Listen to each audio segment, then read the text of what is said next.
Assalamu alaikum students. Today's lecture is for class 8th English. In this lecture I am going to explain the answer questions of the chapter number 6 poem The Most Beautiful Flower.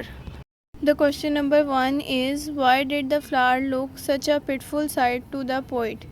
सवाल number 1 ये है कि शायर को फूल इतना काबिल रहम क्यों लग रहा था.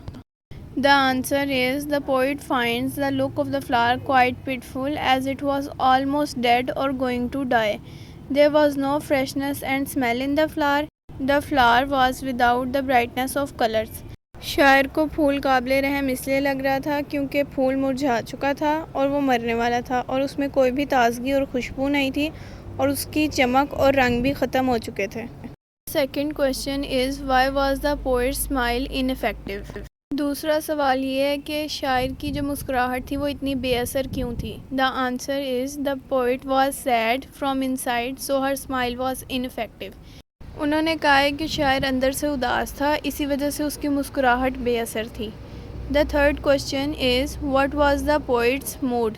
The answer is the poet was in a sad mood. उन्होंने कहा है कि शायर गमज़दा था. Question number 4 is what was the setting of the poem The Most Beautiful Flower? The answer is the setting of the poem was with respect to the excitement of the blind boy. उन्होंने कहा है कि poem की setting जो है वो अंधे लड़के की एक्साइटमेंट को देख के की गई है. The question number 5 is what was the lady's reaction to interference? Which words in the first stanza describe her reaction? The answer is the lady was quite sad and depressed. जो खातून थी वो उदास थी और परेशान थी. The word desert in the first stanza describes her reaction. पहले स्टैंजा में जो वर्ड डेजर्ट सहरा यूज़ किया गया है वो उसके रिएक्शन को डिस्क्राइब कर रहा है.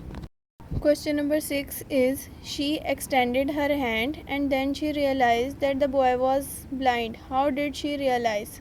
उन्होंने कहा है कि उसने अपना हाथ आगे बढ़ाया और उसने महसूस किया कि लड़का अंधा है. ये बताएं कि उसने कैसे महसूस किया. The answer is she extended her hand and then realise that the boy was blind as the boy did not give the flower to her hand but held it in the air. उन्होंने कहा कि उसने अपना हाथ आगे बढ़ाया और महसूस किया कि लड़का अंधा है क्योंकि लड़के ने फूल उसके हाथ में देने के बजाय फूल को हवा में लटकाए रखा. Now today's lecture is and here.